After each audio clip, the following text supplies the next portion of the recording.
میں نے اپنی اہلیہ کی ساری گفتگو توجہ سے سنی اور اسے حوصلہ دیا کہ اللہ پاک بہتر حفاظت کرنے والے ہیں۔ میری بیوی کا کہنا تھا کہ ایسا لگتا ہے جیسے کوئی مجھ سے میری بیٹی کو چھیننا چاہتا ہے۔ میرے ہر خواب میں مجھے یہی نظر آتا ہے، یعنی بیٹی اور میں ہمیشہ خود کو بہت پریشان دیکھتی ہوں۔ ان سارے واقعات کے دوران ہم پابندی سے نماز ادا کرتے تھے۔ میری بیوی تو ویسے بھی تہجد گزار تھی، عبادت کے معاملے میں وہ مجھ سے بہت زیادہ آگے تھی۔ اللہ تعالیٰ کا خاص کرم تھا کہ ہم نمازی پرہیزگار لوگ تھے۔ شاید یہی وجہ تھی جس کی وجہ سے اب تک ہم کسی جانی نقصان سے بچے ہوئے تھے، اور اس وقت تک ان سارے معاملات کے بارے میں ہماری معلومات تقریباً نہ ہونے کے برابر تھی۔ وہ کون ہے جس نے ہم پر جادو کیا، اور وہ کون ہے جس نے جادو کروایا، اور کیوں اور کیسے جادو ہوا، وغیرہ وغیرہ۔ ہم لوگوں کا کبھی بھی ان معاملات سے واسطہ نہیں پڑا۔ یہی وجہ تھی کہ تب ہمارے ذہنوں میں اس قسم کے سوالات بالکل بھی نہیں تھے۔ اگر ہوتے بھی تو ایسا کوئی ہمارا دشمن نہ تھا۔ بڑی صاف ستھری سی زندگی ہم نے گزاری تھی، شک کرنا مشکل ہو جاتا کسی پر۔ بہرحال میں نے اپنی بیوی سے قرآن پاک زیادہ سے زیادہ پڑھنے کا کہا، خاص طور پر سورہ فلق اور ناس۔ میری بیوی کا کہنا تھا کہ وہ یہ دونوں صورتیں کثرت سے پڑھتی ہے، بس اب تک بچے رہنے کی یہی وجہ تھی۔ اس دن ہم نے سارے گھر کو پانی سے دھویا، خوشبو کا اہتمام بھی کیا اور کافی دیر تک گھر میں پڑھائی وغیرہ بھی کی۔ میری بیوی نے پانی دم کیا جو سب نے تھوڑا تھوڑا پیا، اور باقی جو بچا وہ میری بیوی نے سارے گھر کے کونوں میں تھوڑا تھوڑا کر کے چھڑک دیا۔ اور میری اہلیہ نے مجھے دیکھتے ہوئے کہا کہ اب کوئی مخلوق اس گھر میں داخل نہیں ہو پائے گی، کیونکہ اللہ پاک کے کلام میں بہت تاثیر ہے۔ خیر، مغرب کے وقت میں مسجد میں نماز پڑھنے چلا گیا۔ نماز سے فارغ ہو کر میں بازار کی جانب گیا تاکہ کچھ ضرورت کا سامان خرید سکوں۔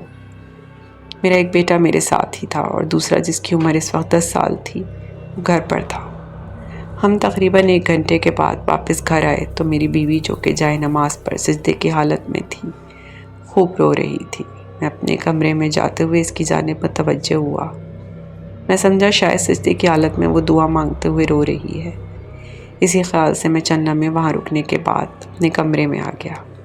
میں جیسے ہی کمرے میں داخل ہوا، میری بیوی کی آواز میرے کانوں سے ٹکرائی، جو کہ میرے چھوٹے بیٹے سے کہہ رہی تھی کہ اپنے بابا کو بلا لاؤ۔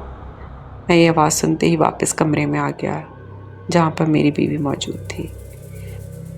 میں نے پوچھا کہ سب خیریت تو ہے نا؟ تو میری بیوی نے بچوں کو دوسرے کمرے میں جانے کے لیے کہا اور مجھ سے کہنے لگی کہ کافی دنوں سے میں خود کو تھکا تھکا سا محسوس کر رہی تھی۔ آج بھی کام کرتے ہوئے بہت تھکاوٹ محسوس ہو رہی تھی۔ بڑی مشکل سے کام کیا اور پھر آپ لوگوں کے ساتھ پڑھائی کرنے بیٹھ گئی، جبکہ میں اس قدر تھکن محسوس کر رہی تھی۔ کافی مشکل سے آپ لوگوں کا ساتھ دیا اور نماز بھی جلدی جلدی ادا کی، اور زینب کو لے کر کمرے میں سونے چلی گئی۔ اسے کچھ کھلونے وغیرہ دیے اور خود بستر پر لیٹ گئی۔ مجھ پر ایسی خنودگی طاری ہوئی جو پہلے کبھی اس طرح سے طاری نہ ہوئی تھی۔ میں آنکھیں کھولنے کی کوشش کرتی، آنکھیں خود بخود بند ہو جاتی۔ چند لمحے تو یوں ہی گزر گئے۔ میں آنکھیں کھولتی تو وہ بند ہو جاتی۔ میرے دل کی دھڑکن بہت تیزی سے چلنے لگی۔ مجھے ایسا محسوس ہونے لگا جیسے ابھی کچھ نہ کچھ ہونے والا ہے۔ اسی ڈر سے میں بار بار اپنی پوری طاقت جمع کر کے آنکھیں کھولتی تو آنکھیں پھر بند ہو جاتی۔ یوں محسوس ہوتا جیسے کوئی مجھے سلانے کی کوشش کر رہا ہے۔ اچانک مجھے زینب کا خیال آیا، جو کہ میرے سامنے ہی بیٹھی تھی، جس کی ساری توجہ کھلونوں سے کھیلنے میں لگی تھی۔ مجھے زینب کی طرف سے دل میں خطرہ سا محسوس ہونے لگا۔ میں نے بہت کوشش کی کہ زینب کو اپنی طرف متوجہ کروں، مگر میرا سارا جسم مجھے بے جان لگا۔ آواز دی جو گلے سے نکلی ہی نہیں، اور پھر اچانک سے وہی کالی عورت میرے سامنے آ گئی اور میری اس حالت پر ہنسنے لگی جیسے اسے میری بے بسی کا مزہ آ رہا ہو۔ وہ عورت میرے بالکل قریب آتی اور پھر ایک قدم پیچھے ہٹ جاتی۔ وہ بار بار یہی حرکت کرتی اور مجھے احساس دلاتی میری بے بسی کا۔ میں اپنی طرف سے اسے پکڑنے کی کوشش کرتی، مگر میرے ہاتھوں میں جان ہی جیسے نہ رہی۔ میں بار بار کوشش کرتی، مگر ایک انگلی تک ہلانے سے میں قاصر تھی۔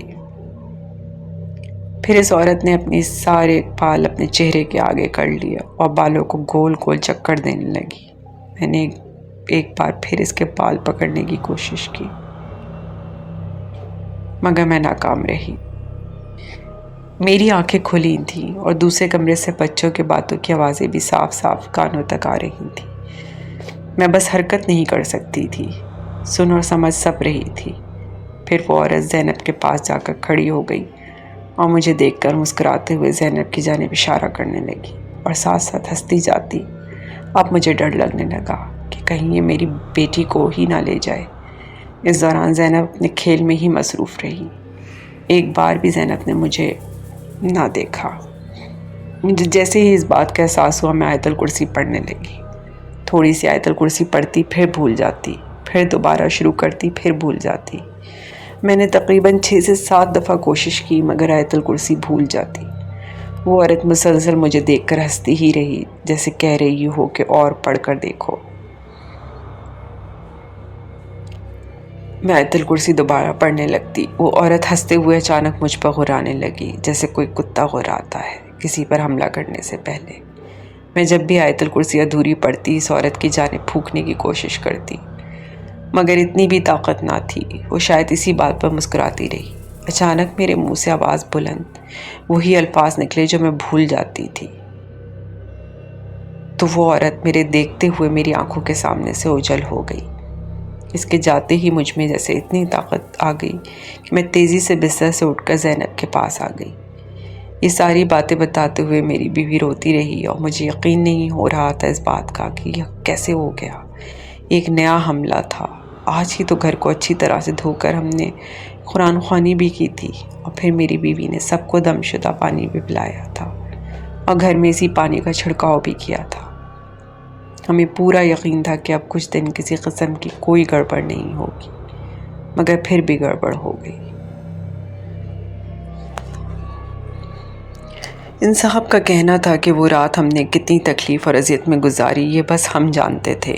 میری بیوی کے ہاتھ پیر پیچھے کی جانب مڑ جاتے، وہ روتی چلاتی تھی۔ شاید یہ آیت الکرسی پڑھنے کی سزا تھی یا پھر گھر کو دھونے اور خوشبو کا اہتمام کرنے کی۔ شیاطین کو سخت اذیت ملتی ہے خوشبودار چیزوں سے اور طورش چیزوں سے، یہ بات سچ ہے۔ رات بھر ہم جاگتے رہے۔ صبح فجر کے قریب کچھ حالات بہتر ہوئے۔ میں نے سوچ لیا تھا کہ اس پیر بھائی کو صبح ہوتے ہی تلاش کروں گا، جیسے بھی ہو، کیونکہ میں اپنی اہلیہ کو ایسی اذیت میں مبتلا نہیں دیکھ سکتا تھا۔ اب تک جو کچھ ہوا اور جو اب ہو رہا تھا، اس سے آگے اب ہو بھی کیا سکتا تھا۔ میں سارے معاملے سے اکتا چکا تھا۔ اللہ اللہ کر کے فجر کی اذان ہماری کانوں سے ٹکرائی تو کچھ حوصلہ ہوا۔ جو کچھ یاد تھا زبانی وہ رات بھر پڑھتے رہے۔ معاملہ اتنا بھیانک ہوگا اس کا ہرگز اندازہ نہ تھا۔ میں نے اپنے بڑے بیٹے کو سمجھا بجھا کر اس کی ماں کے پاس بٹھایا اور خود مسجد میں نماز ادا کرنے کے بعد امام صاحب کو لے کر گھر پہنچا، جنہوں نے دم وغیرہ کیا اور پانی کے چھینٹے وغیرہ مارے۔ مجھے کچھ سمجھ نہیں آ رہا تھا۔ میں جانتا تھا امام صاحب کوئی عامل نہیں، مگر کیا بھی کیا جا سکتا تھا، ڈوبتے کو جیسے تنکے کا سہارا۔ میری بیوی کے کبھی ہاتھ پاؤں پیچھے کی جانب مڑ جاتے اور کبھی اصلی حالت میں وہ واپس ہو جاتے، اور پھر وہ ایسے لمبے لمبے سانس لینے لگتی جیسے کہیں دور سے بھاگ کر آئی ہو۔ بچوں کی حالت الگ خراب تھی اپنی ماں کو دیکھ کر۔ میں نے انہیں یہی بتایا تھا کہ تمہاری ماں بیمار ہے، ٹھیک ہو جائے گی۔ وہ ڈرے سہمے سے چپ چاپ بیٹھے رہے۔ دم کرنے کے بعد میری بیوی کی حالت کافی بہتر ہوئی۔ اس ساری کارروائی کے دوران میری بیوی بار بار ایک کونے کی جانب اشارہ کرنے کی کوشش کرتی تھی۔ جب وہ بہتر ہوئی اور مجھے بھی کچھ اطمینان ہوا تو مجھے یہ بات اچانک یاد آئی۔ اس وقت اس کی حالت ہی کچھ ایسی تھی۔ میں نے زیادہ توجہ نہ دی اس کی اس حرکت پر۔ اب جب میں نے اس سے پوچھا تو مجھے حیرانی سے دیکھنے لگی۔ میں نے پوچھا تم اس کونے میں کیا اشارہ کر رہی تھی؟ کیا وہاں پر کوئی تھا؟ تو میری بیوی پہلے تو حیرت سے مجھے دیکھتی رہی، پھر بولی مجھے کچھ یاد نہیں۔ میں نے بھی زیادہ اصرار نہیں کیا کیونکہ میں جان چکا تھا کہ ہو نہ ہو وہاں کوئی تھا جسے صرف یہی دیکھ سکتی تھی، جبکہ وہ ہماری نظروں سے اوجھل تھا۔ خیر روشنی باہر پھیل چکی تھی۔ میں نے اپنے لڑکے کو ماں کے ساتھ رہنے کی سخت ہدایت کی اور ان سب کو اللہ پاک کے سپرد کیا اور خود اس آدمی کی تلاش میں اسی ہوٹل کی جانب جا پہنچا۔ وہ آدمی مجھے عصر کے وقت ملا تھا اور اسی وقت اس نے ملنے کو کہا تھا، مگر میں صبح ہی اسے ملنے اسی ہوٹل پر جا پہنچا۔ ہوٹل پر موجود وہی آدمی تھا، مگر وہ چھوٹا لڑکا جس نے پانی کا جگ اور چائے پیش کی تھی وہ شاید ابھی تک آیا نہیں تھا۔ میں نے ہوٹل کے مالک کو سلام کیا اور اپنے آنے کی وجہ بتائی کہ مجھے اس حلیے کے آدمی سے ملنا ہے جو کہ کچھ دن پہلے عصر کے وقت میرے ساتھ یہاں پر موجود تھا۔ اس آدمی نے حیرت سے مجھے دیکھا اور کہنے لگا، میں ایسے کسی آدمی کو نہیں جانتا۔ اب حیران ہونے کی میری باری تھی۔ میں نے ہوٹل کے مالک سے کہا، ہم 2 لوگ تھے اور اس کونے والی میز پر بیٹھے تھے۔ اس طرح شکل کا آدمی میرے ساتھ بیٹھا تھا، وہ چھوٹا لڑکا جو چائے اور پانی لے کر آیا تھا، اس کا بھی میں نے ہوٹل کے مالک کو بتایا۔ وہ کہنے لگا، جناب آپ کو شاید غلط فہمی ہوئی ہے، آپ کسی اور ہوٹل پر گئے ہوں گے، ہمارے ہاں تو کوئی چھوٹا لڑکا کام ہی نہیں کرتا۔ حیرت کے مارے میں کھڑا ہوٹل والے کا منہ تکنے لگا۔ یہی ہوٹل تھا اور یہی آدمی تھا۔ مجھے بھلا کیسے غلط فہمی ہو سکتی ہے؟ میں اس جگہ کو اچھی طرح سے جانتا تھا۔ میں نے کہا، جناب آپ ہی اس دن اس جگہ پر کھڑے تھے جہاں پر ابھی آپ موجود ہیں، بس وہ چھوٹا لڑکا نہیں ہے۔ میں آپ کا ایک جگ بھی اپنے ہمراہ لے گیا تھا جو کہ ابھی بھی میرے گھر پر موجود ہے، اور آپ کہہ رہے ہیں کہ آپ اس آدمی اور لڑکے کو نہیں جانتے۔ عجیب معاملہ درپیش تھا۔ ہوٹل والا مالک بولا کہ میں ایسے کسی آدمی کو نہیں جانتا اور نہ ہی یہاں پر کوئی چھوٹا بچہ کام کرتا ہے، مگر آپ کو شاید میری بات سمجھ میں نہیں آئی۔ ہوٹل والے کا لہجہ تلخ تھا اور میں نے بھی مزید بحث کرنا مناسب نہیں سمجھا اور واپس چلا آیا۔ میں حیران تھا، مجھے یقین تھا کہ ہوٹل والا سراسر جھوٹ بول رہا تھا۔ اب سوائے عصر کے وقت تک کا انتظار کرنے کے اور کوئی چارہ نہ تھا۔ میں جلدی گھر پہنچا، ایک نظر بیوی بچوں پر ڈال کر اطمینان کیا اور سیدھا اوپر چھت پر چلا آیا تاکہ وہ پانی والا جگ بھی عصر کے وقت اپنے ساتھ لے جاؤں۔ مگر تب میری حیرت کی انتہا نہ رہی جب میں نے دیکھا کہ وہ جگ تو اپنی جگہ پر موجود ہی نہیں ہے، جبکہ میرے سوا کوئی اور چھت پر آیا بھی نہ تھا۔ میں نے ادھر ادھر اچھی طرح جائزہ لیا، مگر جگ کہیں نہ ملا۔ پھر یہ سوچ کر دل کو تسلی دی کہ شاید کوئی اوپر آیا ہو اور مجھے معلوم نہ ہوا ہو، تو نیچے جا کر پتہ کرتا ہوں۔ جب میں نیچے آیا تو باری باری سب سے پوچھا، سبھی نے انکار کر دیا۔ میں جانتا تھا کہ بچوں میں سے کوئی بھی چھت پر نہیں گیا، اور رہی میری بیوی کی بات تو وہ ویسے بھی چھت پر نہیں جاتی تھی۔ میں نے پھر بھی سارے گھر میں تلاش کیا، مگر خدا جانتا ہے کہ وہ پانی والا جگ کہاں گیا۔ اب میرے ذہن میں ہوٹل والے کی کہی ہوئی باتیں بار بار آنے لگی۔ یا خدا، یہ کیا ماجرا ہے؟ ہوٹل والا اس پیر بھائی اور لڑکے کا انکار کر چکا اور گھر سے وہ جگ بھی غائب تھا جو میں پرسوں اس ہوٹل سے اپنے ساتھ لایا تھا۔ تب مجھے تعجب ضرور ہوا تھا کہ جگ ساتھ لانے پر ہوٹل والا خاموش کیوں تھا۔ میں نے یہی سمجھا کہ شاید پیر بھائی کو پہلے سے جانتا ہے، اس لیے اس نے کچھ نہیں کہا۔ کئی طرح کے سوال میرے دماغ میں آئے، مگر ان سارے سوالوں کے جواب ڈھونڈنے میں ناکام ہی رہا۔ اب ان سوالوں کا جواب تو وہی دے سکتا تھا جس کی مجھے تلاش تھی۔ گھر سے پانی کا جگ بھی غائب تھا، ہوٹل والا بھی مکر گیا تھا۔ حیرت کی بات تھی کہ اب دل میں طرح طرح کے خیال آ رہے تھے۔ ایک وہ آدمی ہی تھا اللہ پاک کے بعد، اور وہ بھی اگر عصر کے وقت مطلوبہ جگہ پر نہ آیا تو ہم کیا کریں گے؟ پڑھائی کر کے بھی دیکھ لی، نتیجہ خطرناک نکلا۔ اس دوران میرے بھائی نے مجھے کراچی سے فون کیا، جو کہ اپنی بیوی بچوں کے ساتھ کراچی میں مقیم تھا۔ میرے بھائی نے جو مجھے بات بتائی وہ حیران کن بات تھی۔ میرے بھائی کا کہنا تھا کہ اسے گھر میں موجود کپڑوں کی الماری سے کچھ کٹے ہوئے بال ملے ہیں جو کہ کافی لمبے ہیں۔ میں نے اپنے گھر میں ہونے والے واقعات کا ذکر کسی رشتہ دار سے نہیں کیا تھا، اپنے بھائی سے بھی یہ بات چھپائی تھی۔ میں نے کہا، ہو سکتا ہے تمہاری بیوی نے وہ بال رکھے ہوں، مگر میرے بھائی کا کہنا تھا کہ وہ اپنی بیوی سے اس بارے میں بات کر چکا ہے، یہ بال اس کے نہیں ہیں۔ وہ تو کنگھی کر کے اپنے ٹوٹے ہوئے بال کسی شاپر میں ڈال کر رکھتی ہے، یہ بال تو بالکل سیدھے ہیں جیسے ابھی ابھی کاٹے ہوں۔ میں نے عام سی بات سمجھ کر بھائی کی بات کو نظر انداز کیا، ادھر ادھر کی باتیں کر کے فون بند کر دیا۔ میرے بھائی کی بیوی میرے بیوی بچوں کو پسند نہیں کرتی تھی، یہی وجہ تھی کہ ہمارا ایک دوسرے کے آنا جانا کم ہی تھا۔ اماں ابا کے مرنے کے بعد حالات بدلے تو بھائی اپنی بیوی اور بچوں کے ساتھ کراچی منتقل ہو گیا، اور یوں ہم دونوں بھائی کبھی کبھی فون پر ہی بات چیت کر لیتے۔ میں نے عام سی بات سمجھ کر نظر انداز کیا، کیونکہ اس بارے میں کیا غور و فکر کرتا، میرے حالات ہی ایسے تھے۔ بہرحال میں جب پلٹ کر اپنی بیوی کے کمرے میں واپس آیا تو یہ دیکھ کر حیران رہ گیا کہ اس کے بال سامنے سے ایسے کٹے ہوئے تھے جیسے کسی نے اس طرح کی مدد سے کاٹے ہوں۔ میں حیرت زدہ رہ گیا۔ میری بیوی مجھے ایسی نظروں سے دیکھ رہی تھی جیسے کہنا چاہتی ہو کہ تمہیں کیا ہوا۔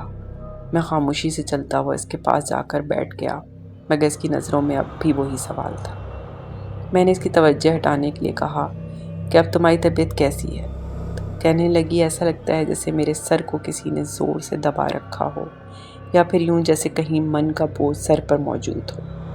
اس دوران میں نے محسوس کیا کہ اس کا سر ہلکا ہلکا سا کبھی دائیں جاتا، کبھی بائیں، کب کبھی ستاری ہو۔ اس کی آنکھیں بھی بند ہوتی ہیں اور وہ انہیں کھولنے کی کوشش کرتی، جیسے غنودگی میں انسان نہ سونے کی کوشش کرتا ہے جبکہ نیند کا غلبہ اس پر طاری ہو۔ میں نے اپنے بیٹے سے پانی لانے کو کہا اور اہلیہ سے کہا کہ وہ لیٹ جائے، تو وہ لیٹ گئی۔ تسبیح اس کے ہاتھ میں تھی۔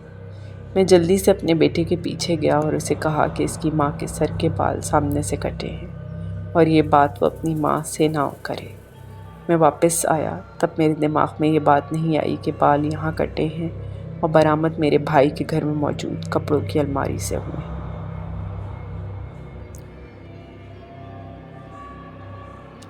یہاں یہ معلومات میں دیتا چلوں کہ جب گھر میں موجود کسی سحر زدہ کے بال کٹتے ہیں تو وہ بال یا تو جنات جادوگر کو دیتے ہیں یا پھر اس شخص کو جس نے جادو کروایا ہوتا ہے، اور اکثر جنات میں سے ایک قسم جنات کی ایسی بھی ہے جو عورتوں کے بال کھاتے ہیں۔ زیادہ تر وہ عورتیں جو تازہ موت کے بعد دفن کر دی جاتی ہیں، جنات کی یہ قسم خواتین کی قبروں میں سرایت کرتی ہے، صرف بال کھانے کے لیے، کیونکہ ان کی خوراک بال اور مردار جانوروں کا گوشت اور ہڈیاں ہوتی ہیں۔ اور یہی جنات کی قسم عورتوں کے بال دیکھ کر اس عورت پر عاشق بھی ہو جاتے ہیں، پھر اذیت و تکلیف دیتے ہیں اور کبھی کبھی اس عورت کے شوہر کے روپ میں سامنے بھی آ جاتے ہیں۔ ایسے جنات کا عشق اذیت میں مبتلا کرنا ہوتا ہے۔ یہ آتشی ہم انسانوں جیسا عشق ہرگز نہیں کرتے، نہ شکل دیکھتے ہیں، بس بالوں پر فدا ہو کر اذیت میں مبتلا کر دیتے ہیں۔ خیر، میرا بیٹا اور میں کمرے میں داخل ہوئے تو میں نے اپنی بیوی سے کہا کہ اٹھو اور تھوڑا پانی پی لو، مگر وہ اپنی جگہ سے ہلی تک نہیں۔ میں نے ایک بار پھر کہا مگر وہ نہ ہلی اور نہ ہی کچھ بولی۔ میرے بیٹے نے بھی کہا مگر وہ صرف پلکیں جھپکتی اور ہمیں دیکھتی۔ مجھے حیرانی ہوئی۔ میں نے اس کے قریب جا کر کہا کہ تمہاری طبیعت تو ٹھیک ہے، مگر وہ صرف دیکھتی اور منہ سے کچھ نہ بولتی۔ میرے لیے اب یہ ایک نئی پریشانی بن گئی تھی۔ میں حیران تھا کہ اسے کیا ہو گیا ہے، یہ کچھ بولتی کیوں نہیں۔ میں نے کافی کوشش کی مگر وہ مسلسل خاموش تھی، بس ہمیں دیکھتی اور پلکیں جھپکتی۔ اسے چپ لگ گئی تھی۔ شاید میں نے سورہ فلق و ناس پڑھ کر دم کیا مگر پھر بھی جو کی تو ہی رہی۔ میرے بیٹے نے بھی کوشش کی مگر بے سود۔ اسے نہ بولنا تھا اور نہ بولی۔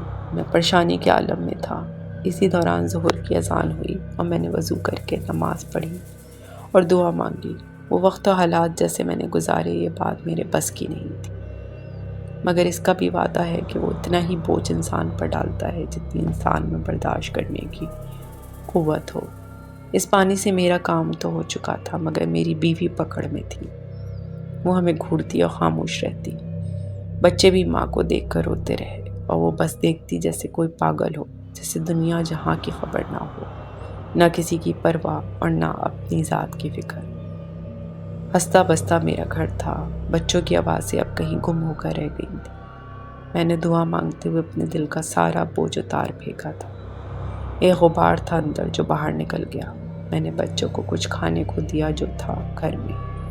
ایک بار پھر اپنی اہلیہ سے بات کرنے کی کوشش کی مگر وہ نہ جانے کون سی دنیا میں کھوئی ہوئی تھی۔ ایسا لگتا تھا جیسے وہ مجھے سن ہی نہیں سکتی، اس کا دماغ بالکل خالی ہو یا وہ ذہنی طور پر یہاں موجود ہی نہ ہو۔ وہ بس آخری امید تھی شخص کی جس نے عصر کے وقت ملنے کا کہا تھا۔ اب تو لگتا تھا جیسے وہ بھی نہیں ملے گا۔ جو کچھ ہوٹل والے نے کہا تھا۔ ایسا معلوم ہوتا تھا جیسے اس نے مجھ سے کوئی مذاق کیا۔ میں نہیں سوچوں میں گم تھا کہ اچانک خیال آیا کہ عصر کا وقت بھی تقریباً ہونے والا ہے، کیوں نہ اس آدمی کو جا کر دیکھوں، ہو سکتا ہے کہ وہ میرے انتظار میں وہاں پر موجود ہو۔ یہ خیال آتے ہی میں جلدی سے اٹھ کھڑا ہوا۔ میں جیسے ہی کھڑا ہوا، باہر گھر کے داخلی دروازے پر زوردار قسم کی دستک ہوئی۔ میں جلدی سے دروازے کی جانب گیا۔ میں نے جیسے ہی دروازہ کھولا، میں یہ دیکھ کر حیران رہ گیا کہ وہ آدمی میرے سامنے کھڑا مسکرا رہا تھا۔ یہ دیکھ کر مجھے اور بھی حیرت ہوئی کہ اس کے ہاتھ میں وہی پانی والا جگ تھا۔ میرے رونگٹے کھڑے ہو گئے، میری حالت بدل گئی، میری کیفیت کچھ اور ہو گئی۔ اسے دیکھتے ہی میرا دل زور زور سے دھڑکنے لگا۔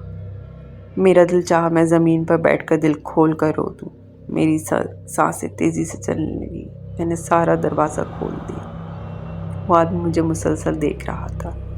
اس کا یوں دیکھنا تھا کہ مجھ پر کپ کپی سی طاری ہو گئی۔ میری حالت دیکھتے وہ کہنے لگا کہ لو یہ پانی اور اپنی بیوی اور بچوں کو پلا دو، گھر میں اسی پانی کا چھڑکاؤ کرو اور میری یہ امانت وہیں رکھنا جہاں تم نے پہلے رکھی تھی۔ یہ کہہ کر وہ آدمی واپس پلٹ گیا۔ مجھ میں اتنی ہمت نہ تھی کہ میں آگے بڑھ کر اسے جاتے ہوئے دیکھتا۔ دروازہ اسی طرح کھلا ہوا تھا، جانے والا جا چکا تھا، پر میں اپنی جگہ پر جیسے جم کر رہ گیا۔ پتہ نہیں کب میرا بیٹا آیا، نہ جانے کب تک میں اسی جگہ پر اسی حالت میں کھڑا رہا۔ جب میرے بیٹے نے مجھے آواز دی تو آواز بہت دور سے آتی ہوئی معلوم ہوئی۔ میں سکتے کسی کیفیت میں مبتلا تھا۔ ایک عجیب سی پرسراریت تھی شخص کی آنکھوں میں، نہایت ہی چمکدار آنکھیں تھیں جن کی تپش مجھے باقاعدہ طور پر محسوس ہوئی۔ بیٹے کی آواز تو سنائی دی مگر میں اپنی جگہ سے پلٹ نہ سکا۔ اچانک میرے بیٹے نے میرے بازو پر ہاتھ لگا کر کہا، بابا۔ تو میں نے پلٹ کر دیکھا۔ وہ مجھے حیرت سے دیکھ کر کہنے لگا کہ دروازے پر کون تھا؟ میں نے اس کی بات نظر انداز کی اور جلدی سے باہر نکل کر اس جانب دیکھا جس جانب وہ آدمی گیا تھا، یعنی بائیں سمت، مگر وہ کہیں نظر نہ آیا۔